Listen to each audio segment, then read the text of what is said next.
Paul and Deb Rees, experts in business, leadership and lifestyle. Skilling yourself to a successful you. Emotions are your value, and your value is your business. UK Health Radio.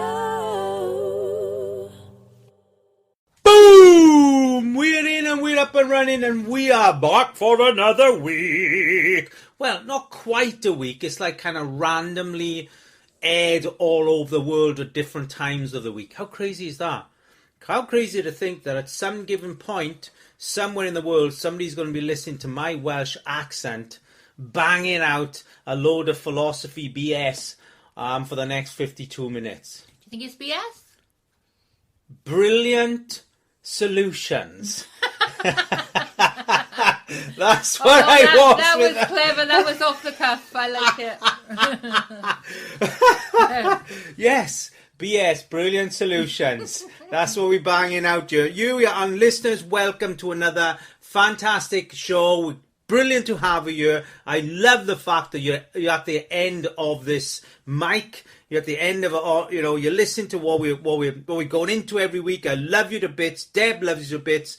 I think you should love you to bits. If you didn't, then why are you here? It's all amazing. So yes, we are. Of course, we are here to promote, of course, UK Health Radio first, because that's who's given us the gift of air.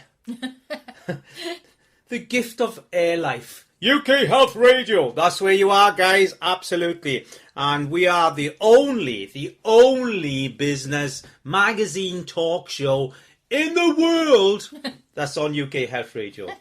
Yeah. And here's the thing. The contract is to be on UK Health Radio, you have to be cleaning everything that you do. Are you cleaning everything that you do? Absolutely. I shower every day. I brush my teeth twice a day. And, I am relatively clean. I think... Well, you eat clean, don't you, most of the time? I like to be fresh in how I think. I like to be fresh in how I see myself. And, I have a smoothie every day for breakfast. My smoothie, I love it.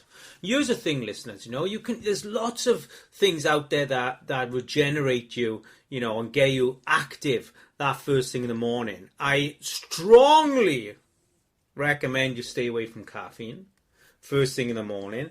And that's because caffeine isn't a bad thing. It's just not the right thing in order to get your emotions bubbling and really get them firing up organically. So but it's not a bad thing, I do, if I need a bit of caffeine, I'll get it in there, but not in the morning, because then it's too hard late morning. It's too hard late morning after your morning, synthetic boost. I like a shake. When I say a shake, a smoothie. And my smoothie consists of apple, orange with the peel on. By the way, that's important. I like blueberries by the ton load. I've got a bit of spinach in this morning. The spinach you left in the fridge, that's in the freezer now. I'm spinaching in. And of course, I like my mint. Goes in there. And a ton of ginger. Always a good chunk of ginger goes in there. A massive scoop of protein. Usually almond or oat milk. And then, of course, a nice teaspoon of organic honey. Topped up then with a bit of water. Into my NutriBullet. Boom! Man, the first sup of that is more powerful than any caffeine I've taken. Oh, I bet. Oh, it's just awesome. I love it. And what it does, see, listeners, it gets my brain going. Mind you, it gives you good bowel movement also. We are UK Health Radio, do you know what I mean? It's about body and things. Yeah, and talking about that, I mean, Deb, I want to talk about the weekend. I went to a retreat. You did? So, yes. Listeners, Friday and Saturday, I was at a retreat here in Wales, in South Wales. I mean, it was a bit of a surprise because I went there and I was just... The only way I can describe it, when you looked at this retreat, which was in the middle of nowhere, down a grass field, I thought, wow, this has been built out of, building material they found on the side of the road. Or it was left over from some, derelict housing estate. But it was just incredible. Everything was like built out of, I'm going to guess, material that was recycled. Like, it's brilliant. It's brilliant. And then you went into the biggest building of all. Now, everybody stayed in like these kind of zinc sheds, is what they looked like. They look like gypsy cabins. Yeah. Some of them, and some just looked like they were built out of spare bits. Really, They probably were. but it was beautiful, And then no electric as such, and they were all. I think they were called. I can't remember the name of the loos, but you went in the toilet and you put a bit of earth on top. I don't know what I that can't is. remember what the name of it was, but yeah, No. man. But when you went into the main building, it was beautiful. There was such a feel about this big hall, and then I spent all weekend meditating, breathing, humming, chanting. Nice. Fire ceremony. There was a cold water dip which I skipped out of, by the way. And it was too cold, man. Too cold. And my core temperature is cold anyway. So my body just couldn't get round the idea of me reducing that core temperature again. Anymore, yeah. I couldn't. But yeah, there was an amazing, feel from it. And the tuning room who was taking the event here from Wales, just such a different approach to what I've experienced. Like a chiropractic spiritual feel that everybody was getting treated, and it was just amazing. There was a lot of shamanism, wasn't there? Oh yes, shamanism. There was saging. You had a sound bath. Oh, now I want to say this. I said to Deb, for my birthday present, I want a sound bath. Bring all the family here. We're all gonna have a sound bath because I've never experienced a sound bath before. Listeners, listen. I'm pretty not skeptic, but I have to be proven for me to believe. Even though, a professional psychic medium for many years, I'm someone that's very open-minded, but wow, Deb, it was like an hour and a half that seemed to go in 2 minutes. Yeah. And you just get taken on a journey with a sound bath. It's so beautiful. Mm-hmm. It's so beautiful. I recommend everybody goes to a sound bath. Well, they are popping up everywhere. It is becoming very popular, Oh. and so it should, according to you. Oh, I would swap if somebody said, "Well, I'll sell your bike to give you a credit for 100 sound baths over your lifetime." I'd swap it. No. Worry. Yeah. You heard that, didn't you? I just said it. Oh, absolutely. It was amazing. It was amazing. And you were going to America this year. Yes, I'll be in Boston in November. Yep, I am taking a retreat actually with a lovely lady who will be doing lots of sound baths on that weekend, and fire ceremonies and breathing exercises and all of that. But I'll be taking my fresh freedom in as well. Wow. So what we'll be doing is bringing up all the childhood stuff, working that out, letting people get to know their patterns and what doesn't serve them, and then all that energy work will just disperse all that old energy. So it's a really good fit, the two of us together. I'm really excited about it. And I think what came from me from this was, listen, I went into last weekend with some stress tics. Yes. I was having some emotional tics that I found were coming to the surface and pretty heavy.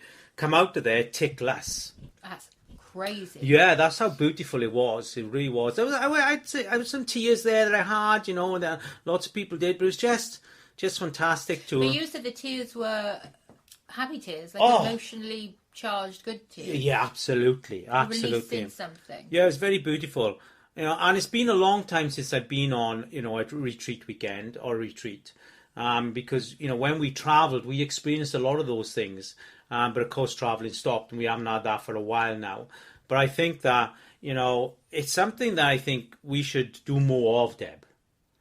As a couple. Yeah. We should, and I think, just think about it, listeners.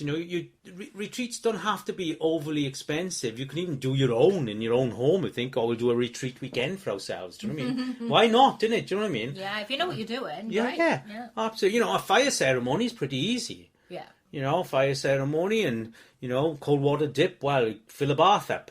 You just utilize and you can't do these things. But yeah, that's what I've been all week, and I'm just saying, listeners, think about that, because that takes us really into, of course, our theme for our show today, which is are you naturally logic, or are you naturally emotional? And how that unfolds.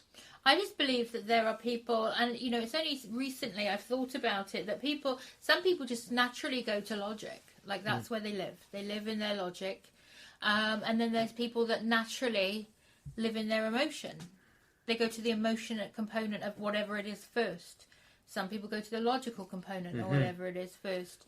And I don't think people really know that about themselves or even their partners, maybe. I'm all emotion, so whenever there's anything going on, I go straight to the emotion of it. Yeah. And I was, brought up that way because of the environment of the home. You had to feel what was going on. It was all about emotions. And some people are brought up where, and I'm not saying it's cut and dried, it's logic or emotion. We've all got both, of course. But where do you naturally go to? So people that are running businesses, if you naturally are logic and you go into the intellectual part of yourself, that will take you so far. But there needs to be emotion underneath that, and vice versa. Emotions will only take you so far. Does it feel good? Does it, a lot of people that are business people, I feel, are emotion first. Yeah. Because they love it and they're excited, and it's all these feels. Well, I think that I absolutely get that, and it makes so much sense. But I think you see the two types of business people or life people even. Yeah. It's like generally someone that functions on a high logic thought process. You'll find that they become successful in business, especially on a monetary sense. Yeah. But then they suddenly find themselves feeling empty, and then become almost like spiritual in their way. And then they don't see themselves as a business person; they see themselves as a spiritual person who runs a business. Do you think a lot of people get to that are logic? I think that the people that make a difference, like the Bransons of the earth, he's very spiritual now. True. Yes. And we've interviewed some amazing people that have been fantastic business successes and now find themselves preferring to sit and meditate. Yeah. Yes, they've got enough money to be able to do that, but also in many ways regret the 100 suits and the Ferraris and all the things they made and or purchased because of the money they made, and wish that they were more spiritual rather than monetary based in their business. Well, I think that the secret is to be both. That's the secret. The secret is, I don't think spirituality, and I know you don't, and money are opposites. I think they can go hand in hand. Yeah. You can have your Ferraris and your suits and what have you, and still be extremely spiritual. Like you just said, Branson is both, right? He's not skint, and he's and he's also very spiritual. So I think the secret is to be both. I think the secret is to, if you tend to be very emotional, the secret is to get some logic in there.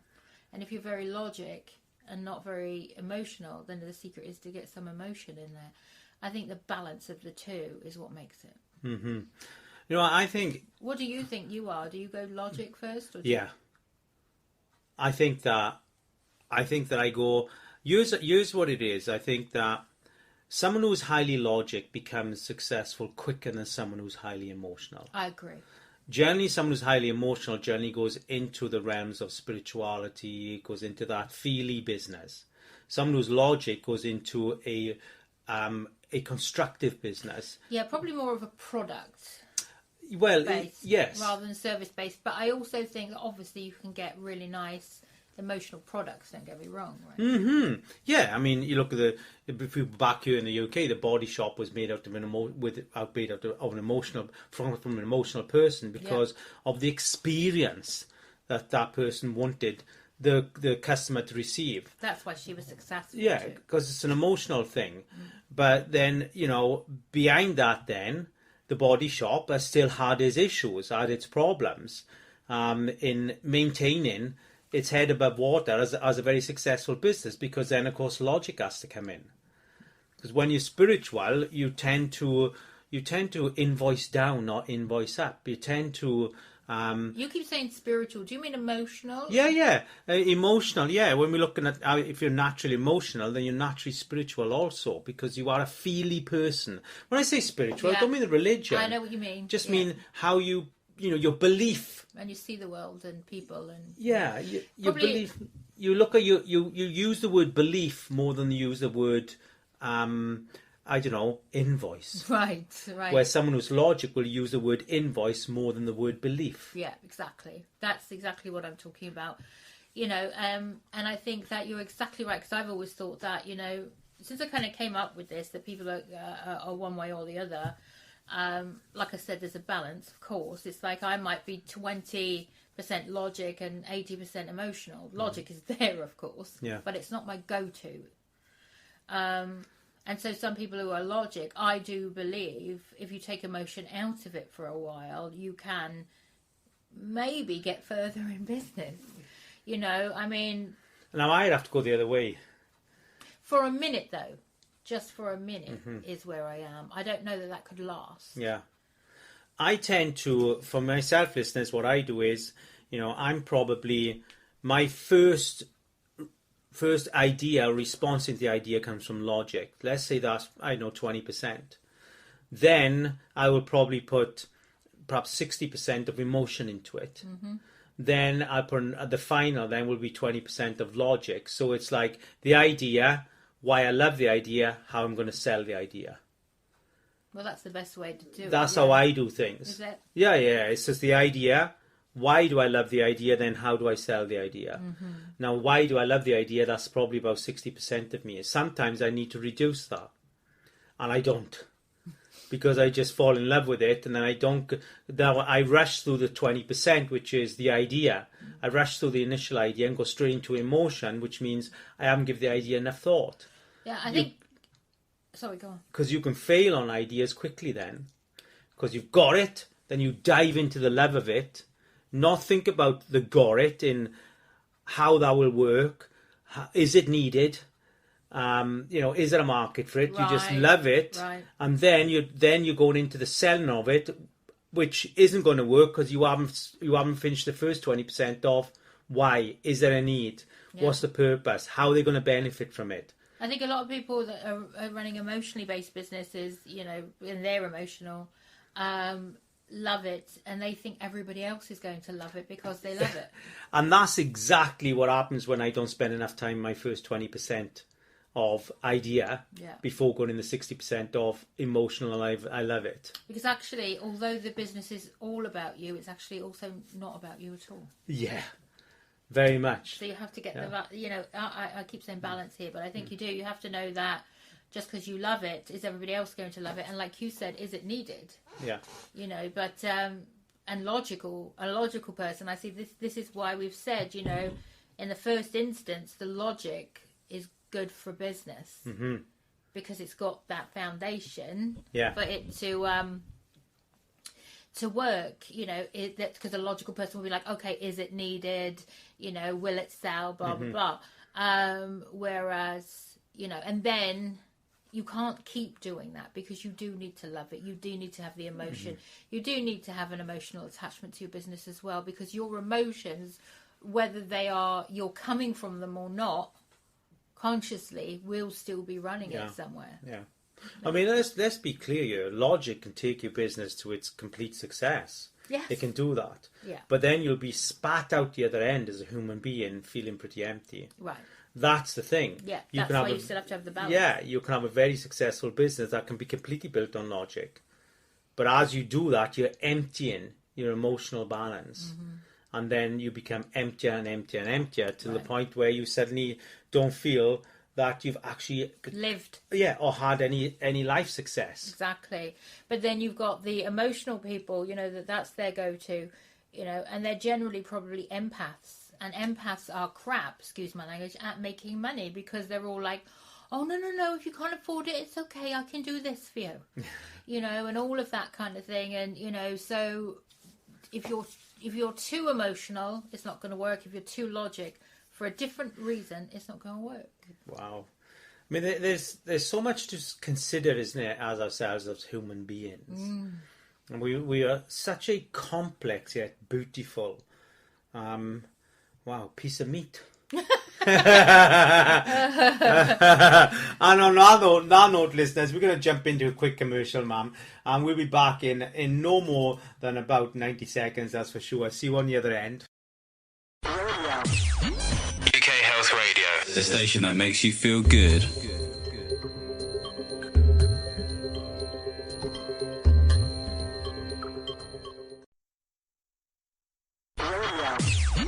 UK Health Radio, the station that makes you feel good.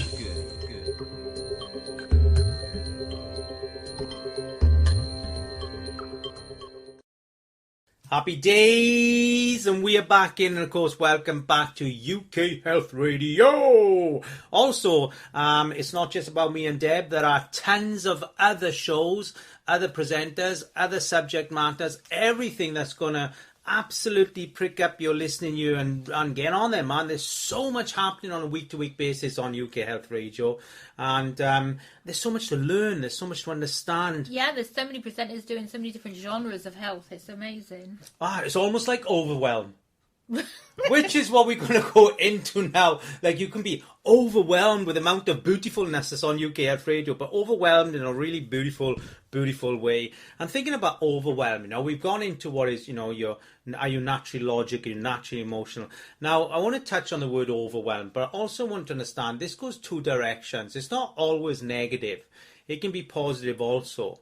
Because, sometimes you'll find when the back is up against the wall is when you're at your utmost best also, in pulling the most out of yourself, being the most productive, getting the most development, self-development, getting the best ideas.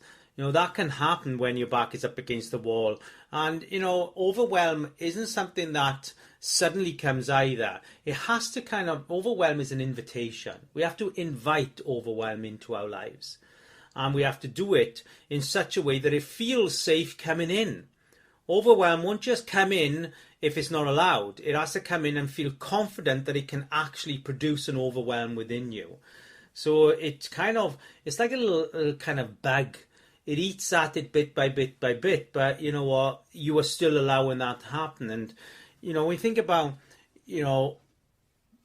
overwhelm is a highlighter, where it's like, it gets you feel it and feel it and feel it and feel it and ignore it and ignore it till it gets to the point where it just then becomes overwhelmed. Yeah, takes over then, doesn't it? It does. Yeah. It does take over. And it is something that can, take days, weeks, months, years out of your life if you want, or it can add time into your life. Because by understanding the overwhelm, you understand why it's there and how you then improve your life moving forward. Yeah, so you don't get that. There's a positive and a negative overwhelm can be. Mm-hmm. I'm feeling pretty overwhelmed at the moment myself. I think sometimes when, like you say, when you don't notice it, it kind of creeps up on you. Yeah. And the next minute it's there. And what do you do? What do you think you do when you're in overwhelm? What's the best thing to do, Paul? Well, you have to have an outlet. That's the thing. Remember, we're not designed to effectively run our lives the way we do right now. And that's not just for me and you, but for anybody. We are digitally influenced.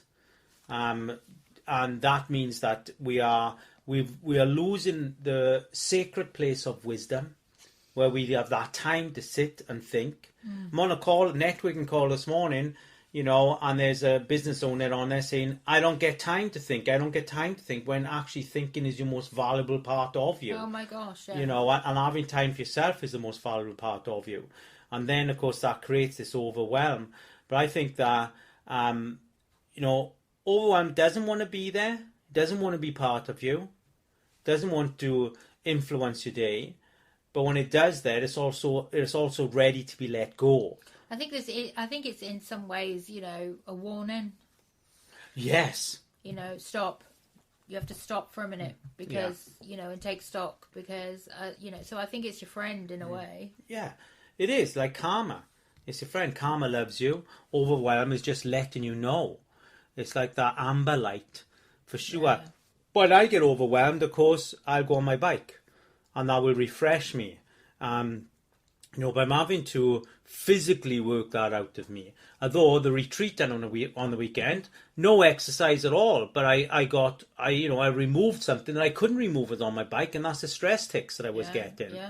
Yeah. So it tells me that when you go into that peace within yourself, it's more powerful than any kind of exercise. Even though I thought exercise to me was basically my antidepressant. Yeah. Get out there and it works well. But I'm realizing there are other things that are more valuable than riding my bike. We were talking before we went on air about having days out together. Yeah. And the value of something we've not done. We've got everything around us in our country, because we live in a free country where we can go anywhere, visit anywhere. We don't need a passport. We don't pay tolls unless we go, we don't actually. No. So, and the country, promotes, go out, experience different parts of the country. And we were talking about, we have a camper van. Why don't we have days out? There's 2 dogs, me and you, and we should be doing this. Yeah. Instead of our dogs become house dogs because I haven't taken them for enough walks, and you certainly haven't got out enough. And that's the thing, listeners, is recognizing where you go on your doorstep. You don't have to be in the country to get out. There are beautiful cities, beautiful towns. You don't really, people think, you've got to go abroad to experience something, when effectively that is no more than an illusion, we could say. Okay, because you could go 10 miles down the road, tell yourself, I have flown to you, I've landed in an airport, and here I am, and you will have the same experience. It's true. It's true. Sometimes I've done that in the past, where I've been driving and, I think, God, say I was in France now, or say I was in, wherever now. It's all state of mind, basically, is what you're saying. It's all an inner state of mind. Yeah. Overwhelm comes when we feel we've got to do too much to actually get away from something. Yeah. And that can be, I have to, send these emails. I have to do these chores. I have to make sure I've contacted with my friends, families, fed the dogs, all these things. Will actually overwhelm. And or the only way I can be underwhelmed get rid of my overwhelm, is actually say I need to go on a flight to somewhere in Europe out of the UK, when I actually don't need to do that. We could go down to the local town and spend the day down there just browsing and having a cup of coffee or whatever it may be, and that can be like sitting in maybe the south of France, although we don't have the weather for sure. That's the thing. But let's understand, we are further up in the country than we've ever been now in our new home, and why can't it be that? And you think about our listeners, it's like, why do we have to spend tens of thousands for the experience to go out of the country? In America, half America don't even own passports because they don't need to go out of America. Right, because everything that they want is there. And everything that we have is here. We have beautiful Scotland, we have beautiful Ireland, beautiful Wales, we have, the wonderful England, we have all these places, and no passport needed for any of that. No, that's true. Yeah. And it is, I think it's just the weather. And I think that's what it is. But last year we had a great summer. Oh, yeah. And when you say the weather, you think about our listeners, don't matter where you go in the world, you can get the right fabric on you, the right clothes on you to be anywhere you want. And then, so overwhelm is something that we think into, in a sense of we give it too much time to be in our lives, instead of looking for our outlets, in order to not let that overwhelm need to come in and give us the warnings. Yeah, agreed. But do you think that, everybody's lifestyle these days is overwhelmed anyway? There's so many got-tos. Got to do this, got to do that, got to have this, got to do... You know what I mean? It's like there's so many got-tos in any given day. Yeah, but we've only got-tos because we live in envy. We've got to do because society is saying, oh, you should do this, you should go on this holiday, or you should do this walk, or you should have these dogs, or you should have this in your house, you should do this for your car. And then it's a constant purchase and do, which creates an overwhelm anyway. Mm-hmm. If you look at, the way we lived 40 years ago to the way we live now, I mean, they were miles apart. But that was considered. Well, no, I'm not going to say that was considered. I'm 54. If I go back, to from the age of 12, around there, between 8 to 12, 15 maybe, there was no overwhelm because the word stress wasn't part of our childhood. No, it wasn't. It wasn't. You know, people went to work, came home, but there wasn't all this run here, do this, social media that, got to have this. Got to, you know, there wasn't all of that. There was a little bit of keeping up with the Joneses. You know, there was a tiny bit of that went on. But the majority of people, you know, just didn't. No. You know? You couldn't shop on a Sunday because there was nothing open. Half day Wednesday, everything was closed. Yeah. You know, and so it made people release. Yeah. It made people say, okay, stop, you know. Right. You know, if we go to a pub, you know, that closed at 11 o'clock, not at 2 in the morning. You know, there's all those kinds of things. But you didn't have pubs back then, you know, if we're talking about the 80s or whatever, there wasn't many pubs doing food.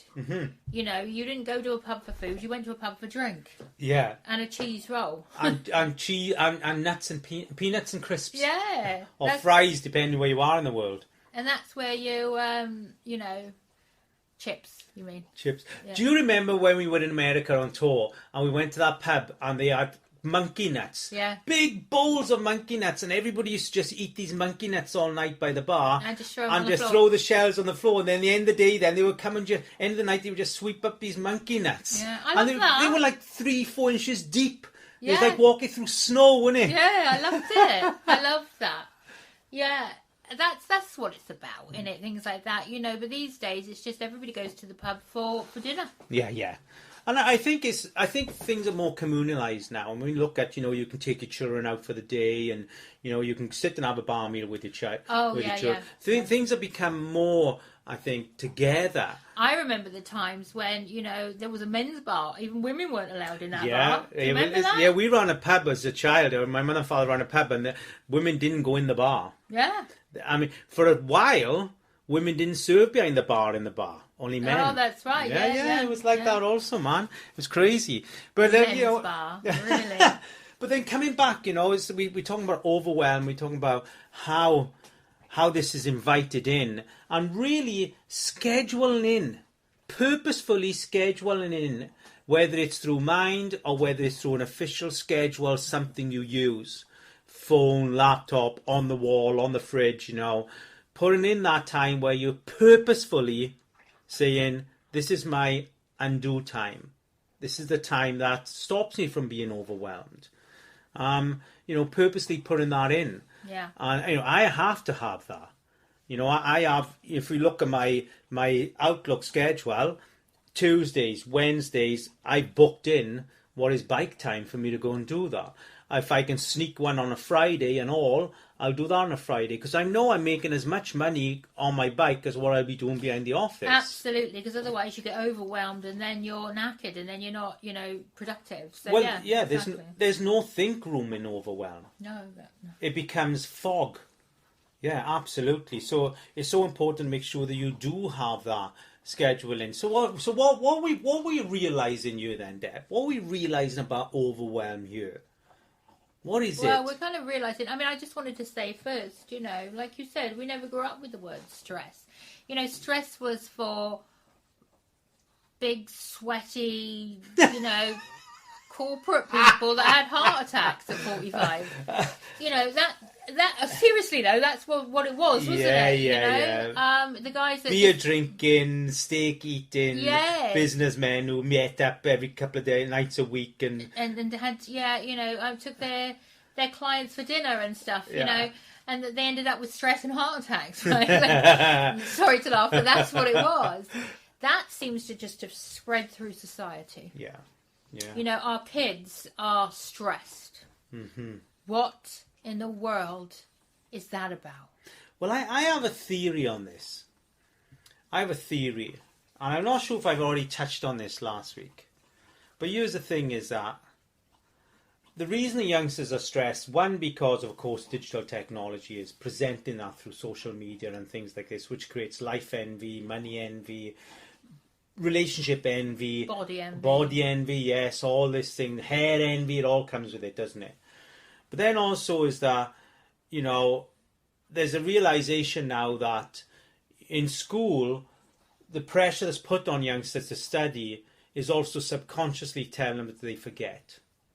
So That's the right, need to study, which means you tell them you don't remember, that's why you've got to keep studying. Yes. And then effectively you go into work environment, then suddenly you're learning to recycle information quickly and add value to it. You're doing the opposite. So I think that, there's stress then in the lack of confidence also. Yeah. Because also let's remember that, the youngsters are using the phones to create their reminders, everything they need to know. They don't even have to learn anything, just go onto Google, take a picture of something. They're not hardly voicing things now. Right. They text it, they Snapchat it, all these kinds of things. And I think all that is taking away the organic way that we communicate as human beings rather than human doings. But there's so much information coming at them. Really, there's so much. It's like, when we were younger, you just met people as you went. Yeah. Do you know what I mean? You just met people as you went. Yeah. Here you didn't see everybody at once. Now you can see everybody at once. Wow, that makes so much sense. We're not designed that way because it's like we're designed to be in small tribes. Yeah. Small groups of family and things. Tribey things, yeah, you're right. And but we're seeing everybody all the time. Yeah. You can go online and see anything and anybody. And there's tons of people all the time, everywhere. Yeah. Whereas, like I said, in our day, you'd see somebody at work. Yeah. And your mates down the road, and that was about it. Yeah. And I'm going to say, this is such a double-edged swords kind of thing, is that we see more now than ever because of social media. We see what goes on in every corner of the earth. Yeah. And within that, we do see that. But also, as you say, because we see so much, we're overwhelmed in what we can take in. Yeah. It's like, I think about my LinkedIn account. I have 15,000 individuals that are connected to me on LinkedIn. Right. It is not given possible for me to connect with all those people all the time. No. So how do I contemplate? How do I rationalize that in my mind that I've got 15,000 people that have connected with me and all are connected to me because they're interested in what I do? Otherwise, there'd be no reason for the connection. Facebook, I'm 3,000 plus. So again, you look at that and think, well, how do I connect with all those people? Yeah, there's software and things, but what's the purpose? Wouldn't it be better to have 10 people that I dearly love communicating with and 3,000 people that I'm there to share what is probably not the core value of who I am? Exactly, and that's so right. But if you think about this, when you do go on to Facebook, it's the same 25, 30 people's posts that you see all the time. Mm-hmm. Because, I don't know, the algorithms or whatever, or Facebook, if you interact with somebody for a little while, the next minute they're all up on your Facebook. You can't scroll through the 3,000 people. So like you say, what is the point? Yeah. Birthdays are stressful. You have a birthday on Facebook and suddenly you have 500 people happy birthday you. It's like, what do you do with that? Do you just leave it?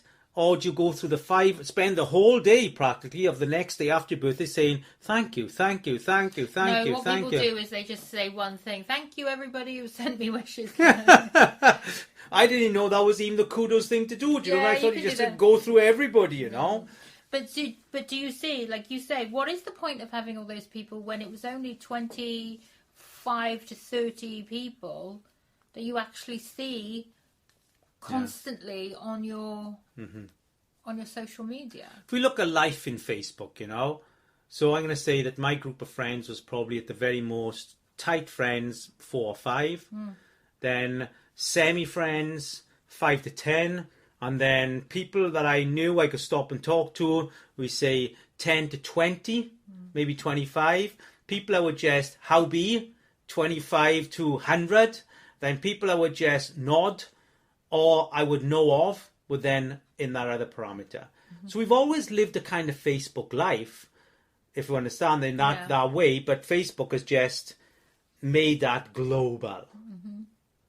Yes. When you think about that, it's just so... It's insane. It's a bit unnecessary, isn't it? I've got over 3,000 on mine. I nearly said 3 grand. 3,000 on mine, and why? Well, you know what? Let's debate this after this next advert. Okay. So we're going to go in a quick advert, guys. Be back in around about 90 seconds. Happy days, and please, we'll see you on the other side. UK Health Radio, the station that makes you feel good.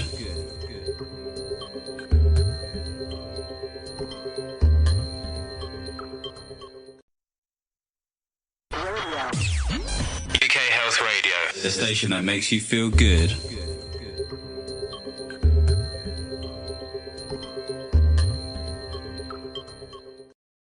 Whoa, welcome back! Yes, UK Health Radio, and of course you listen to Paul and Deb and Paul, and us together. Here we are blasting out to you our magazine show. We talk about anything and everything and all that goes round for sure. And today we've jumped on and talked about what natural logic thinking, natural emotional thinking, how you deal with overwhelm. And now I think we're going to touch on, taking control. Okay, can you take control of your life? That's what we were just talking about Facebook before the break and social media and how it's all coming at you. Like it's all coming at the kids, it's all coming at us. I think that we should take control of what we allow in. Oh yeah, don't let anybody live rent-free in your life, as you say. No, you say in your head, but I say, let's say life. Mm-hmm. Do you know, I was on the weekend, Deb, and I said, my wife always says, you can always tell the state of the woman by the state of their handbag. The room went silent. Then I had to salvage. He said, I got a man bag. You want to see the state on that? Oh, you're always putting your foot I thought, that wasn't the right place to say it. They all looked at me like, kind of squishing their bags behind them. You know what I mean? Well, actually, I got that from my dad. He used to say, you can always tell the state of a woman's head by the state of her handbag. So true. It is true. Some are very organised and they've got their bits and pieces everywhere. Mine's just trash. So tell me, because you have this little handbag that was made by Pip, and so she has a little designer bag. It's like it looks like a jean pocket, doesn't it? Yeah. But I won't go in there because I'm afraid my fingers won't come out. Do you know what I mean? Well, I have the type of bag that when you put your hand in it, you've got to fiddle about for about 10 minutes to try and find which bit you want, like whatever's in there. I think you found a sandwich container. I did.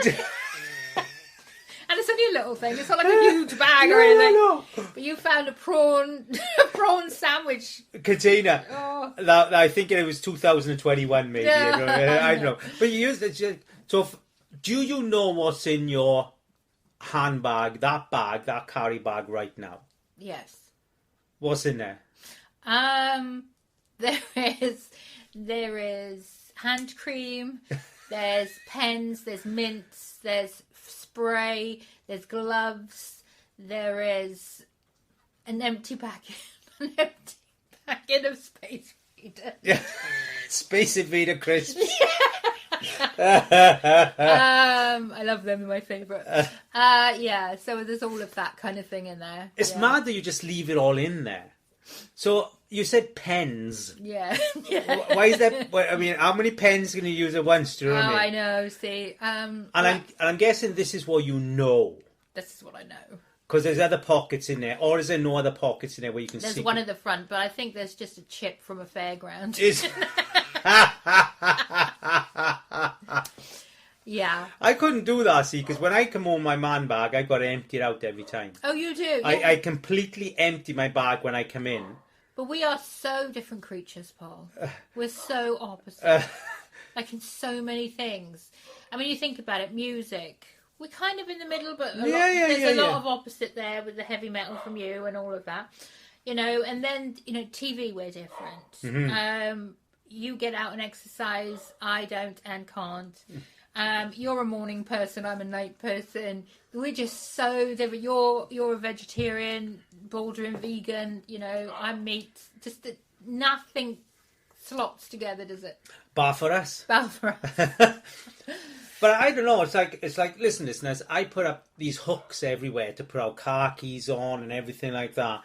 Every time you use the car, I'm like, Deb, where's the car keys? Yeah. And these little hooks, listeners, are on like this I know this work unit that we have by the entrance.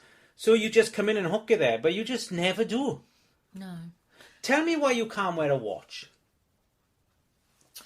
What is it about a watch that prevents you from putting it on your wrist every day? There's two things. One, it just gets on my nerves when it's on there. And two, it governs me, and I don't like being governed. And that's an immature way to be, right? Because we're in a world where time, you have to acknowledge and you have to, but I don't like being governed by time. It's an absolute pet hate of mine, which isn't clever and it's not good. It's just, I wish I wasn't like that. I'm not trying to be pedantic or whatever. I think of time, and the more I think into time, right, okay, so it's 11 o'clock, I've got so-and-so at 12, so-and-so at 1, now then at 5, and all of a sudden, in my head, my day is done already, and I don't like that. Wow. It goes so quick. Wow. When I don't focus on time, it goes slower. I see that, but I love time. My watch is my first thing I put on. I know, the day and I can't wear one. I know, brand new Apple Watch for sale. Give us a call, because Deb has got one here for sure. Every time I go on my Apple phone, it says, "Do I want to pair my Apple phone?" And I dismiss it every day. I dismiss it, and you love time. I do. I love what it offers. Yeah, tell me why you love it. Because I can get more out of my time. If I understand it, embrace it, you get more done. I like to maximize my experience in everything that I do. So by respecting time, you get more in. You get more memories in that day. But you it get never more... stops, man. But isn't that great? No. Because, you're utilising time to rest, and then you're utilising time to maximise. You're utilising time to have no time if you want. And I can do that also, even though you disagree. I can have time where I introduce no time into my day. That's happened. But where I want no time all the time, no. Because I'm losing out on the potential of what that day can offer me. I like to experience. Exactly. And there's no right or wrong here, right? That's amazing. I wish I was like that. Because my thing is, I want to go inward. I love going inward, but there's other ways we can all go inward in different ways. No, but what I'm trying to say is, I could go inward for days. And I would see that as an experience rather than having an outward experience. I guess it's what's the word? Well, control is where we are. Because if we looked at it, so I go back to the words that we used to introduce this last segment, which is control. Control for me is maximising my time. That's my control. Whether that time can include rest, going inward.